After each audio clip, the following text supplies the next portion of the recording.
બોલો સતગુરુદેવ પોપટ રામ બાપા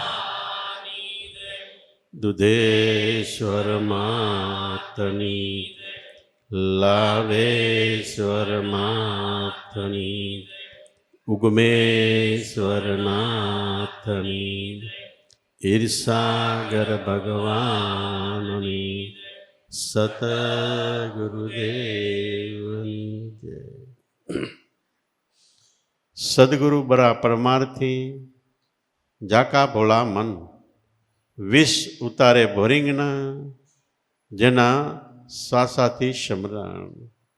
સદગુરુ બડા પરમાર્થી. પરમાર્થી એટલે પરમ અર્થ. પરમ એટલે સૌથી ઊંચામાં ઊંચું, સામાન્યથી ઊંચું, એનાથી ઊંચું અને એનાથી ઊંચું પદ હોય એને પરમ પદ કહેવાય છે. સદગુરુનું પદ એ રીતે દરેકના પદ ગણતા રાજા મહારાજાનું પદ ઊંચું થાય, પણ એનાથી પણ ઊંચું અને એ ભગવાન કહેવાય.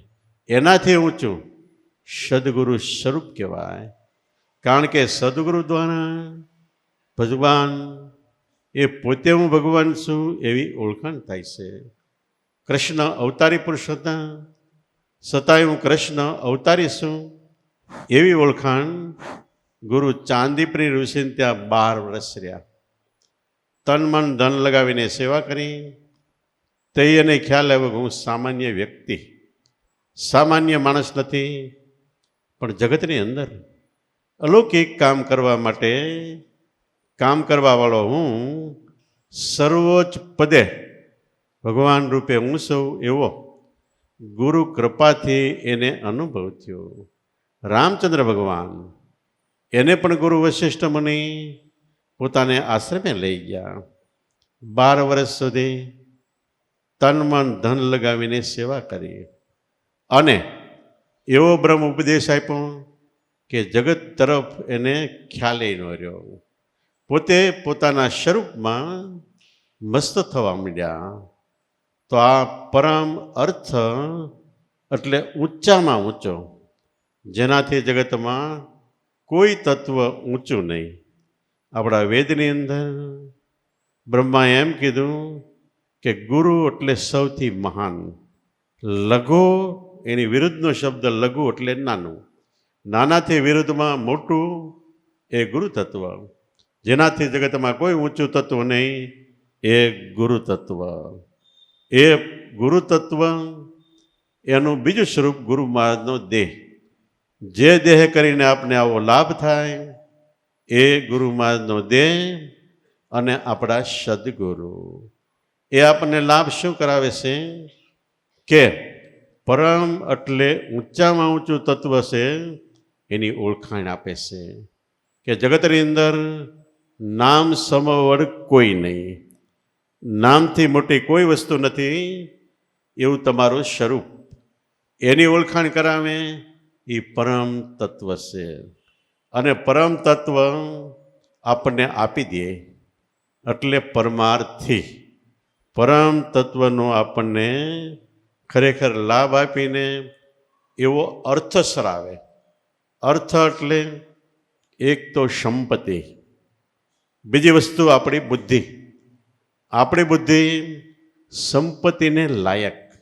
સંપત્તિ એટલે પહેલી દ્રષ્ટિએ ધન માલ મિલકત થાય, પણ બીજી તરફથી દ્રષ્ટિએ આપણે જે કમાઈ કરી એ કમાઈને ખરેખર સંપત્તિ અર્થ કહેવાય. તો બરા પરમાર્થી પરમ અર્થ આપણને સાધીને બતાવે એવા સદગુરુ, જેના ભોળા મન. ભોળા મન શા માટે કીધું કે કોઈ પણ જીવની ઉપર કૃપા દ્રષ્ટિ કરવા માટે સદગુરુ સંતો ક્યારે એના અવગુણ, એના અપકર્મ કોઈ પણ બાબતની અંદર જોતા નથી. જગતમાં ચોર હતા, ડાકુ હતા, લૂંટારા હતા, બારવટિયા હતા. એના કર્મ સામે પણ કોઈ મહાપુરુષોએ જોયું નથી. કર્મ સામે જોવે તો એની ઉપર કૃપા કરી શકે નહીં. જેસલના કર્મ સામે જો તરુલે જોયું હોત તો જેસલ ઉપર કૃપા દ્રષ્ટિનો હાથ ન મૂકી શકત. વાલિયો લૂંટારો, સાધુ બાવાને જ લૂંટતો. નારદ મુનિએ જો એના કર્મ સામે જોયું હોત તો એને રામપદનો ઉપદેશ આપી ન શકત. એટલે કોઈ પણ જીવના કર્મ સામે જોયા વગર ફક્ત થોડોક નજીક આવે તા મહાપુરુષો સંતો એને અંતરમાં ખેંચી લે છે. અંતરમાં ખેંચી લે એટલે અંતર્યામીનો ઓળખાણનો મૂળ મર્મ ભેદ બતાવે છે. તો આવી રીતે ભોળા મન છે અને કોઈ પણ જીવનું દુઃખ દર્દ જોઈને એનું હૃદય દ્રવી જાય છે. એટલે એ ખરેખર ઊંચી દ્રષ્ટિની વ્યક્તિ કહેવાય. અને એમ કહેવાય છે કે સંતો મહાપુરુષો પોતાની ઉપર દુઃખ આવે ત્યારે વજ્ર એટલે લોઢું, લોઢાથી કઠણ બની જાય છે. અને બીજાનું માથે દુઃખ આવે તે ફૂલથી અતિ કોમળ બની જાય છે. એટલે એની ઉપર કૃપા કરે છે. તો આને કહેવાય ભોળા મન. પોતાની પાસે આપવાનું કાંઈ ન હોય છતાંય આપણે કોઈનું દુઃખ દર્દ જોઈ અને આપણું હૃદય દ્રવી જાય, જળજળિયા આવી જાય કે મારી પાસે નહીં ને આની ઉપર ઉપકાર કરીએ, એ ભોળું મન કહેવાય. સદગુરુ બરા પરમાર્થી જાકા ભલા મન વિષ ઉતારે ભોરિંગના. ભોરિંગ એટલે ભયંકર ઝેરી સાપ, કઈડો એનું વિષ ઉતારે. એ તો બહારની દ્રષ્ટિએ વાત થઈ. આધ્યાત્મિક દ્રષ્ટિએ કાળ, કાળ છે ભયંકર ભોરી નાગ છે. આપણી અંદર અનેક પ્રકારના વિષયોનું ઝેર છે. કામ, ક્રોધ, મોહ, લોભ, છળ, કપટ, ભ્રમણા, રાગ, દ્વેષ, ઈર્ષા, મારું તારું, દગો, કૂડ, કપટ, પ્રપંચ, પાખંડ, અનાચાર, ભ્રષ્ટાચાર, દુરાચાર, વ્યભિચાર ઇત્યાદિ. ઉપરાંત શબ્દ, સ્પર્શ, રૂપ, રસ ને ગંધ. આ અતિશય ઝેરી નાગ છે. કૃષ્ણ ભગવાને કાલિંદરીના ગુનામાં ધુબકો માર્યો કે ત્યાં 5 મુખો નાગ હતો. કાલિંદરીનો ગુનો આપણું અંતઃકરણ, આપણું હૃદય છે. આમાં પંચમુખો નાગ એ શબ્દ, સ્પર્શ, રૂપ, રસ ને ગંધ છે. આમાં ઉતરીને એને નાખ્યા. કોઈ જો પોતાની અંદર અંતરમાં ઉતરીને પોતાનો વિચાર કરે, પોતાનો દોષ જોવે, પોતાની ભૂલ જોવે તો તરત જ આ દેખાય. દેખાય ને એને નાથે એટલે એ તરફ મન જાય નહીં અને ભજનમાં ધ્યાન દે. નાથીને શું કર્યું?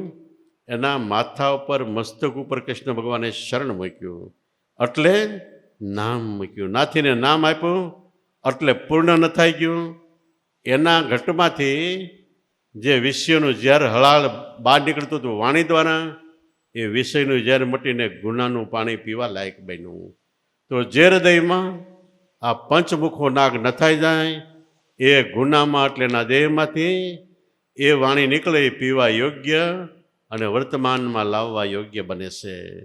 તો શાસ્ત્રોની વાતો આવી બધી ઝીણ્યું છે. જેમ લોઢા કાપે શીણી, લોઢાને લોઢું જ કાપે, શીણી કાપી નાખે, પણ એની ધાર અલગ હોય અને એનો ઘાટ અલગ હોય છે. તો આવી રીતે ખરેખર વિષયરૂપી ઝેર છે એ જ્યાં લગી હોય, આપણા દેહ મંદિરમાં ત્યાં લગી આપણું પાણીરૂપી વાણી કોઈને પીવા યોગ્ય નથી બનતી. પણ જ્યારે વિષ નીકળી ગયું એટલે વાણી અમૃત સમાન બની ગઈ. કાલિંદરીના ગુણામાં પંચમુખી નાગને કૃષ્ણ ભગવાને નાચ્યો એટલે આખું પછી બધો એરિયા એ પાણી પીવા માંડી ગયો. તો આવી રીતે ભોળામન વિષ ઉતારે ભોરિંગના. ભોરિંગ એટલે ભયંકર ઝેરી સાપ. કઈડા પછી બચી ન શકે એ. અને એમાંથી મુક્ત થવું હોય તો શ્વાસના સમરણ, શ્વાસનું સમરણ કરો. એટલે એ અંદર સમરણ કરો નામનું. નામ છે એ મોરો છે. સાપને ઉતારવો હોય તો કોઈ સાપ એવો હોય 500 વર્ષ સુધી કોઈને કરડે નહીં તો એના મોઢામાં મણી થાય. જે મણી બહાર મૂકે એટલે એક ખળાવામાં પ્રકાશ પડે. એ પ્રકાશને આધારે પોતે શિકાર કરે છે. અને એ મણી કોઈની પાસે હોય તો કરડેલો જ્યાં ડંખ પડ્યો હોય એની માથે એ મણી મૂકે તો ઝેર ઉતરી જાય છે. એમ સદગુરુએ આપેલ નામ છે એ મણી છે, નાગમણી કહેવાય છે. અને એ જ્યાં કરડ થયો હોય એટલે જે ઠેકાણે વિષય વળગ્યો હોય, ચોટ્યો હોય, ન્યાય મૂકો નામનું સ્મરણ ભજન એટલે એ વિષ ઉતરી જાય છે. તો સદગુરુ બડા પરમાર્થી જાકા ભોળા મન, વિષ ઉતારે ભોરિંગના જેના શ્વાસાથી સ્મરણ. એટલે શ્વાસથી સ્મરણ કરો એટલે એક શ્વાસે સ્મરણ થવા માંડી જાય તો એ શ્વાસમાં અમૃત જરે છે. અમૃત એટલે અમૃત, મરે નહીં એવું તત્વ આપણી અંદર પ્રગટે છે. અને એ અમૃતથી આપણી અંદર પ્રથમ રહેલા કામ ક્રોધ અતિ વિષયો એ પણ સાફ થાય. અને બીજી રીતે પછી કોઈ પણના વિષયોને સાફ કરવા હોય તો એ માણસ કામ કરી શકે છે. એને કહેવાય સંત ગતિ, એને કહેવાય દેવગતિ. જે બિરદ આપવું હોય આપી શકાય. પીર, ઓલિયા, પૈગંબર, દિગંબર, તીર્થંકર, જે પછી પદવી આપો બધી સિદ્ધ થાય છે. એટલે આ બધી પદવીઓ જેણે પોતાનું મન વિષયોમાંથી વાળીને નામમાં લાવ્યા તો એની અંદર નામના સ્મરણથી શ્વાસમાં અમૃત થયું. અને અમૃત એ જ આપણી કમાઈ છે. શ્વાસાનું જેમ સ્મરણ વધે જગતને દેખાય નહીં, પણ એના શબ્દો ક્યાંય પાછા ન પડે. ગમે ધર્મનો વિદ્વાન હોય, પંડિત હોય, આચાર્ય હોય, સામે બેસે એટલે સત્સંગ કરતાં કરતાં એને ખ્યાલ આવે કે આની પાસે જે જ્ઞાન છે એ આપણી પાસે નથી. અગાઉની વાતો તો ઘણી હોય છે, પણ અમે એવી ઘણી નજરે વાતો જોયેલી. એક વાસ્યાળીની અંદર ઇસ્માઇલ કરીને મને મળેલો ભાઈ હતો. આપણી પાસે ઉપદેશ લીધો એટલે એને નાતવાળા વિરોધ કરવા માંડી ગયા. કેલા તે આપણે મુસલમાન થઈને બીજા કોઈને ગુરુ ન કરે ને કરે એ હાંડ કહેવાય, માતેલો કહેવાય. એટલે આવડો કે પણ એમાં વાંધો શું કે આપણામાં કેવું જ્ઞાન છે, એ જ્ઞાન ક્યાંય ન હોય.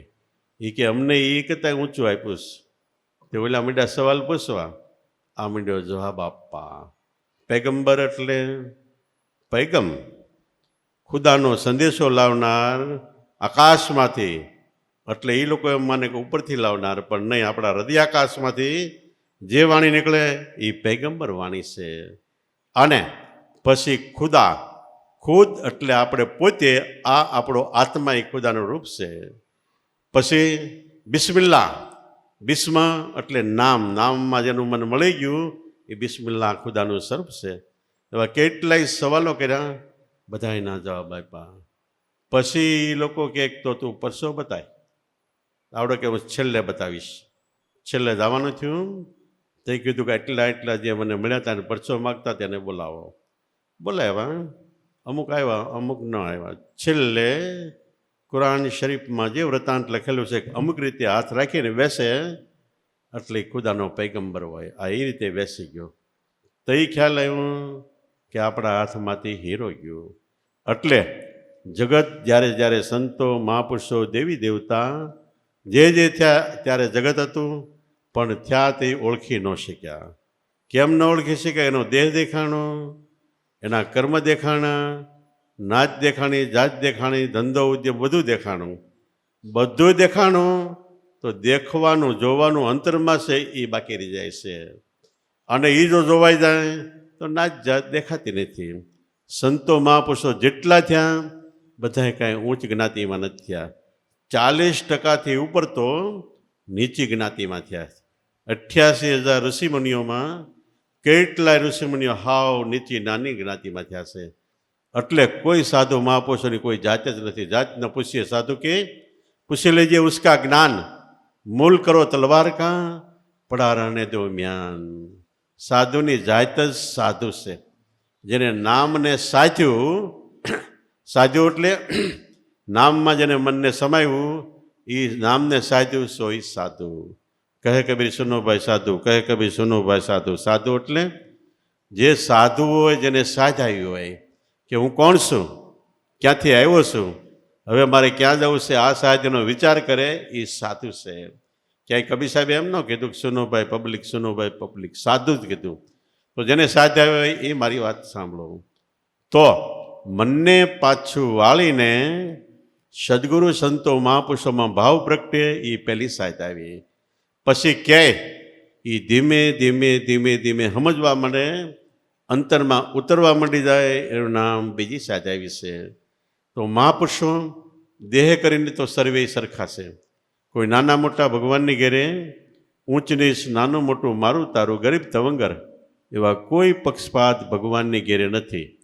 જેટલા દેવી દેવતા મહાપુરુષો ત્યાં, એમાં કેટલાય આપણે કાઠિયાવાડમાં જોઈએ તો કેટલાય ગમે જ્ઞાતિમાં થયા છે.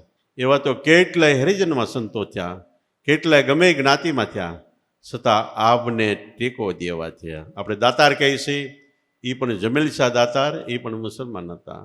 ઘણા એવા હિન્દુ છે, ઘણા મુસલમાન છે, ઘણા હાવ નીચી જ્ઞાતિમાં. તો આવી તો કેટલી છે. એટલે ભગવાનની ઘેરે બે જ જ્ઞાત છે, એક સ્ત્રી અને એક પુરુષ. ત્યાં બીજો પક્ષપાત ભેદભાવ નથી. એટલે બીજું કાંઈ જોયા વગર આપણે શું કરવાનું છે એ વિચાર કરવાનો. ગાય કાળી હોય તો ભલે, ધોળી હોય તો ભલે, રાતી હોય તો ભલે, દૂધ કેવું છે, સફેદ છે કે નહીં, ત્યાં તો એનો ઉપયોગ કરો. એમ બહાર ગમે ત્યાં દ્રષ્ટિ કર્યા વગર સદગુરુ સંતો છે એનું જ્ઞાન કેવું છે, જે જ્ઞાનને તમારું મન અંતરથી હા પાડે છે કે નહીં. જે વાત થતી હોય ઊંડે ઊંડે આપણા મનને એવો વિચાર આવે કે આ વાત મેં ક્યાંક સાંભળી છે. ભલે આ જન્મમાં ન સાંભળી હોય તો એવો ભાસ થાય. અને બીજું પાછો એવો વિચાર થાય કે જે વાત હાલતી હોય એમાંથી અડધી વાત થાય, આખી સમજાઈ જાય. જેને નરસિંહ મહેતાએ કીધું શ્રુતિ અને સ્મૃતિ શાકદે. શ્રુતિ એટલે સાંભળેલું, સ્મૃતિ એટલે યાદ રાખેલું. બેયની સાક્ષી આપણને સત્સંગમાં પડવા માંડે તો એ આપણે માનું કે આપણો પૂર્વ જન્મનો, આગલા જન્મનો, કોઈ પણ જન્મનો આપણે આવા મહાપુરુષોને શરણે આપણો યોગ હશે તો આપણે આવી સુંદર સત્ય પ્રિય અને હિતકર વાણી સાંભળવા મળે છે. તો આવું સાંભળવા માટે એ તો પહેલાં આપણો ખરેખર ભાગ્ય કહેવાય. સાંભળ્યા પછી સમજાવવા માંડી જાય એ બીજું ભાગ્ય. સમજાણા પછી એ ગળે ઉતરે એટલે વર્તમાનમાં રેણી કેડીમાં એ પ્રમાણે આપણું જીવન થવા માંડે. પહેલાં ગમે એવા લક્ષણો હોય એની સામે કાંઈ વાંધો નહીં. સદગુરુ મળ્યા પછી એમાં ફેરફાર થાય ને અને આગળ નીકળી જાય એ ખરેખર માન છે. એના ઘટમાં વાણી ઉતરી કહેવાય. જેસલ પહેલાં કેવો બારવટી હતો, પણ પછી જ્યાં જ્યાં સત્સંગનો જામો થાય ત્યાં તોળીરાણી જેસલને હોપે તમે સત્સંગ કરો. જેસલ સત્સંગ કરતો તો એ સાંભળવાવાળાને એમ થાય કે આ બારવટીઓ કોઈ દી ન હોઈ શકે. તો એ ખરેખર સદગુરુ મળ્યા અને વાણી અંતરમાં ઉતરી ગઈ એનું પ્રમાણ છે. જેને કવિ સાહેબ કહે વાણી હમારી ફિર ગઈ એ તને એ દેશ, ખારી હતી સો મિશ્રી ભાઈ સદગુરુ કે ઉપદેશ. જેના તન એટલે શરીરમાં, દેશ એટલે અંતઃકરણમાં વાણી ઉતરી ગઈ એનું પ્રમાણ શું છે કે ખારી ઉહ જેવી વાણી હતી એ મીઠી મધુર બની ગઈ. જેમ જેમ આપણે આગળ જાય એમ નામ ફરતા જાય. બકરીનું બચ્ચું જન્મે તો બચોળિયું કહેવાય, મોટું થાય તો બકરી કહેવાય. એવી રીતે ગાયનું બચ્ચું વાસરડું કહેવાય, મોટું થાય ગાય કહેવાય. એવી રીતે હાંડિયાનું બચ્ચું જન્મે તો બોતડું કહેવાય, મોટું થાય એટલે ઊંટ કહેવાય. હાથીનું બચ્ચું જન્મે તો મદનિયું કહેવાય, મોટું થાય એટલે હાથી કહેવાય. એવી રીતે દરેકના બચ્ચા જન્મ્યા પછી મોટા થતા જાય એમ નામ ફરતા જાય, શ્રેણી વધતી જાય, આગળ વધતી જાય. પણ એકના બચ્ચામાં ફેરફાર ન થાય. ભેંસનું બચ્ચું જન્મે પાડો હોય તો જન્મથી મોટો થાય તો એ પાડો ને પાડો રહે. તો ખરેખર જો આપણા જીવનમાં ફેરફાર ન થાય તો આપણે કેવા એ આપણે વિચાર કરી લેવાનો. સદગુરુ મળ્યાનું પ્રમાણ કે આપણી વાણી, વર્તન, રહેણી કહેણી બધું ધીમે ધીમે ફરી જવું જોઈએ. અને ફરી જાય તો કામનું છે. જોકે ન ફરે તો પણ સંતો મહાપુરુષો પરમ દયાળુ, આપણે પહેલાં કીધું ને ભોળા મન, એમ પરમ દયાળુ છે, પરમ કૃપાળુ છે. જીવ નજીક આવ્યો તો ગમે એમ કરીને એનો ઉદ્ધાર કરે છે. આપણે કહીએ છીએ એમ નારદ મુનિને ભગવાન નીકળ્યા. એક વાડીએ નારદ મુનિ પાણી પીવા ગયા. ખેડૂત કોહાકતો હતો એટલે ત્યાં પાણી પીધું અને ખેડૂત દોડીને પગે લાગ્યો. એ કે તમે કોણ કે હું નારદ મુનિ છું. વાહ, ધન્યભાગ મારા કહેવાય, મારે દર્શન થયા અને તમે મારો જોઈ દો. નારદ કે બોલો. તો કે મને સ્વર્ગમાંથી વિમાન આવશે લેવા. નારદ મુનિ કે આવશે નહીં, હું લઈને આવ્યો છું, તમે બેસી જાઓ. આવડો કે અટાણે તો મારે જે છોકરાને લગ્ન કરવા છે ને એટલા કામ છે ને બીજી વાર તમે આવજો. તો નારદ મુનિ કે પણ આમાં વાયદો ન હોય કે એ નહીં, તમે આવજો, તમે સંત છો, સરોવર સંજન ચોથા વર્ષ મેં પરમારથને કારણે ચારે દરિયા દે, તમારું આ જ કામ છે, આવજો જ કે. નારદ મુનિ કે ભલે. તે ભગવાન પાસે જઈને વાત કરી. ભગવાન કે આવશે નહીં બીજી વાર તું જાતો હોય કે કાંઈ નહીં. પાછા થોડાક વર્ષ પછી નીકળ્યા ને તે બાબા પાછા કો હાંકતા હતા. એ કે હવે જો છોકરાની બહુ આણું ગઈ છે, એને અહીંયા નાનું થાય એનું મોઢું જોતો જાઉં અને બીજા 2-3 કામ કીધા અને પછી હું આવું કે. અને આ કૂવામાં પાણી ઓછું થઈ ગયું, કૂવો ખોદીને હજી થોડોક ઊંડો કરવો છે, 2-3 કામ કીધું. નારદ મુનિ કે એ બધું જ આવવા દે, ફાયદામાં નહીં વાયદા. ફાયદો થતો અહીંયા વાયદો મારવાનો ન હોય. તો કે નહીં, એમ કરતાં કે એકવાર આવો, કે ન આવો તો મારા હમશે કે. નારદ મુનિ કે ખરા પાટ નીકળ્યો. પછી 3જી વાર નારદ મુનિ આવ્યા. તા કો હાલતો તો પણ બાબા નહોતા, છોકરા કો હાંકતા. ત્યાં પેલા કો હાંકતા બાબા ક્યાં ગયા? એ તો એ નારદ મુનિને છોકરા કે એ સ્વર્ગમાં ગયા. નારદ મુનિ કે સ્વર્ગમાં નથી આવ્યો તો અમારે કોમ્પ્યુટરમાં એનું નામ હોય કે. એ ક્યાંક બીજે ગયા છે. ધ્યાન કરીને જોયું ને તો એ જ કૂવામાં પાતાળીઓ ડેડકો પાણી વધારે આવે એટલે મોટી મોટી હર કરતો હતો. નારદ મુનિ ઓલા કે ઓલો ડેડકો મને કાઢી દે કે કોહવાળાને. એને બહાર કાઢ્યો, એટલે એક ખોટી મારી નાખ્યો અને લઈ ગયા. કૃપા દ્રષ્ટિમાં આવી ગયા હતી એન કે પ્રકારે સળ બળ કળ ગમે એમ કરીને મહાપુરુષો મૂકતા નથી. આટલું એનું ચંદ્રકાંત મણી જેવું દયાળુ મન હોય છે. એવામાં મહાપુરુષો મળ્યા હોય તો માથા હાટે મળે છે. ભાગવતમાં લખ્યું છે કે મનુષ્ય અવતાર મળવો કઠણ છે, આપણને મળ્યો છે, મળે તો ભાગશાળી. પછી મનુષ્ય અવતારમાં ભારતમાં જન્મ થવો એ કઠણ છે, કારણ કે અહીંયા સંતો મહાપુરુષો દેવી દેવતાઓ ડગલે ડગલે દેવી દેવતાને પગલે પગલે પીર થયા. એ અહીં જન્મ થયો છે એટલે આપણે ભાગશાળી છે. એથી વધારે ભાગશાળી સંતોના દર્શન થાય છે. આપણને થયા હોય તો સંત ભગવાનનું રૂપ માનીને કોઈ પણ રીતે એની મર્યાદામાં રહીને નેક ટેક રાખીને થોડું ઘણું સહન કરીને પણ એના શરણના ઉપાસી નામ પ્રાપ્ત કરીને એનું ભજન કરજો. અને તો આપણે અતિશય ભાગશાળીમાં ભાગશાળી છે. નામ પ્રાપ્ત કરો તો નામનો એવો ક્રમ છે. શિવપુરાણ શિવજીને શિવપુરાણમાં કહે છે પાર્વતીજીને કહે સતી જેને નામ મળ્યું એને 7 જન્મ તો મનુષ્યના આવે છે, ભજન કરે કે ન કરે. અને ભજન કરે એની તો જગતમાં બલિહારી છે. તો આપણે ભજન કરો ભજન કરો ભજન કરો એટલે શ્વાસોશ્વાસમાં નામ ગાજે છે. ઓટોમેટિક એ શ્વાસના મેળ પ્રમાણે નામનું સ્મરણ કરો. શ્વાસાની કરો સ્મરણી, જપો અજંપા જાપ, પરમ તત્વ શું ધ્યાન ધરો તો તમે સોમ આપો આપ. એ સોમ પરોવી પવનમાં મનસુ બાંધી મેળ, બ્રહ્મગાઠ હૃદય ધરી ઈસબિદ માલા ફેર. માળા હે નિજ નામ કી ફેરેંગા કોઈ દાસ, 84 ભટકે નહીં કટે કરમ કી ફાસ. તો આ માળા છે આપણી અંદર ફરે છે, ઓટોમેટિક નામ ચાલે છે. જે રીતે શ્વાસ ઉપડે બ્રહ્માંડમાં આટો મારીને પાછો નાભ્ય બે, એ જ રીતે નામ પાછો હાલીને પાછું બેસી જાય છે.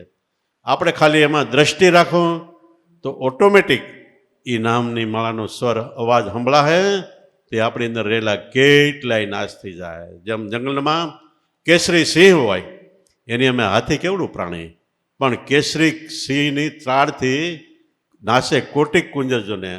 કુંજર એટલે હાથી પણ વ્યા જાય એવું નામ આપણી અંદર છે. એ કેસરી સિંહ છે. એની ત્રાડ, એનો અવાજ આવે ત્યારે કામ ક્રોધ મોહ લોભ છલ કપટ બધાય નાસી જાય છે. એ ભજન બતાવ્યું છે, એ નામ બતાવ્યું છે. જેવી તે વસ્તુ નથી. નામના આધારે કરોડો બ્રહ્માંડો છે. નામના આધારે ચંદ્ર અને સૂર્ય તપે છે. નામના આધારે વાયુ વાય છે. નામના આધારે વરસાદ વરસે. નામના આધારે પૃથ્વી છે. એટલે દાદા રામદેવજી કે આરે ધર્મે શેષ નાગે પૃથ્વી તોડી, માથે ધરા ઊંધો ભાર, શેષને ઘેરે કળુંબરણી. એ પણ પૂજ્ય ધર્મ નિજાર, સાચું બોલો વચન વિચારો અવતાર કે પીર રામદેવ. આરે ધર્મે 12 મેઘ વર્ષે વર્ષે અંદરાધાર, ઇન્દ્રને ઘેરે અજમેર રાણી, એ પણ પૂજે ધર્મ નિજાર, સાચું બોલો વચન વિચારો, અવતાર કે પીર નામ દે. આવું નામ મળ્યું છે. ચિત્રા ન ફાડવા, આપણે સિંહ બાળસિંહ. ફક્ત થોડું ઘણું ગુરુમાં જે વર્તમાન કીધું હોય એ વર્તમાન ધાન કરીને રાખવાનું. ગુરુ એ જ ભગવાન. આટલો ભાવ રહી જાય એટલે આપણા જીવનને ધન્યવાદ છે અને આપણો બેડો પાડશે.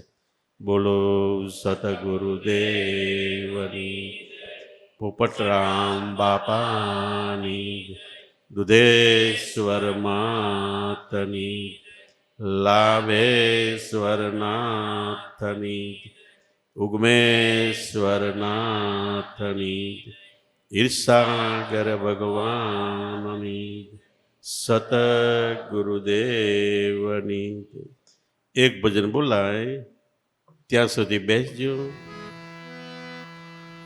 નાનાત્વં મહી દર્શતે મનસેન વસ્તુતઃ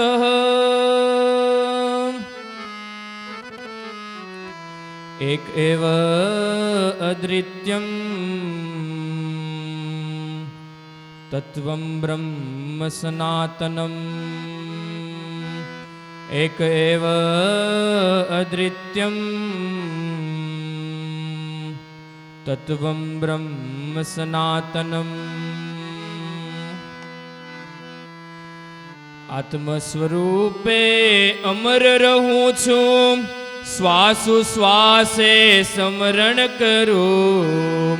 છેલ્લે ફેરે સદગુરુ મળ્યા, નહીં જન્મું ને નહીં મરું. છેલ્લે ફેરે સદગુરુ મળ્યા, નહીં જન્મું ને નહીં મરું. આત્મ સ્વરૂપે અમર રહું છું.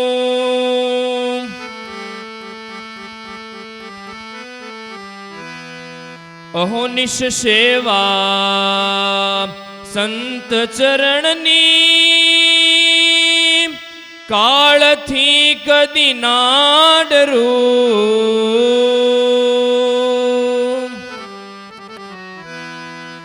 અહોનિશ સેવા સંત ચરણની, કાળથી કદી ના ડરું.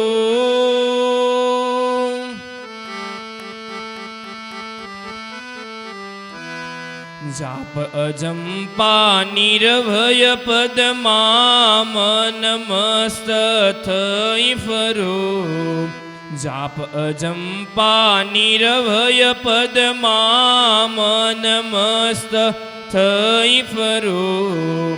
આત્મ સ્વરૂપે અમર રહું છું, શ્વાસો શ્વાસે સ્મરણ કરું. છેલ્લે ફેરે સદગુરુ મળ્યા, નહીં જન્મું ને નહીં મરું. આત્મ સ્વરૂપે અમર રહું છું.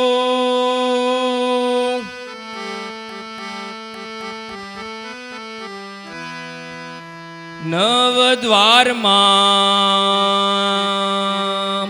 નેણે નિરખ્યા, દસ મેં સુરતા ધરું.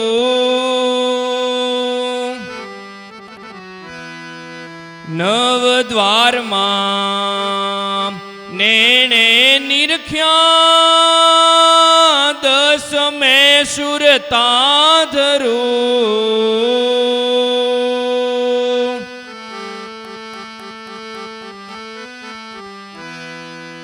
અલખ નિરંજન આપે ઉપજ્યા, ત્યાં ઠામે બેસી ઠરું. અલખ નિરંજન આપે ઉપજ્યા, ત્યાં ઠામે બેસી ઠરું. આત્મ સ્વરૂપે અમર રહું છું, શ્વાસો શ્વાસે સ્મરણ કરું. છેલ્લે ફેરે સદગુરુ મળ્યા, નહીં જન્મું ને નહીં મરું. આત્મ સ્વરૂપે અમર રહું છું.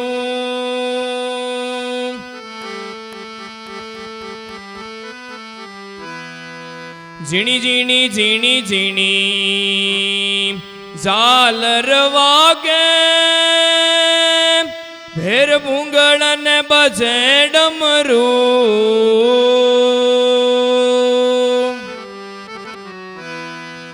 ઝીણી ઝીણી ઝીણી ઝીણી ઝાલર વાગે, ભેળ ભૂંગળ ને બજે ડમરું.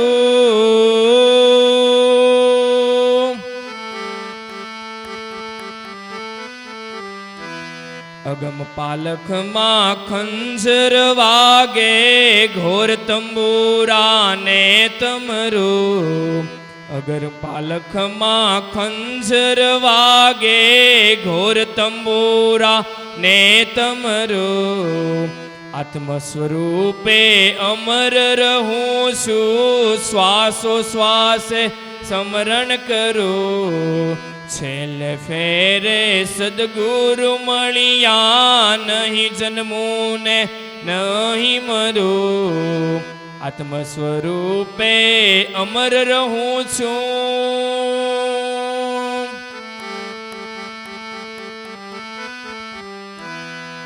સમર્થ સદગુરુ લાભુ મળ્યા, આઠ પહોર તેને સમરું.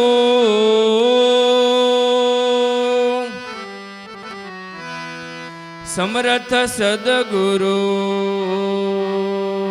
લાભુ મળ્યા, આઠ પહોર તેને સમરું.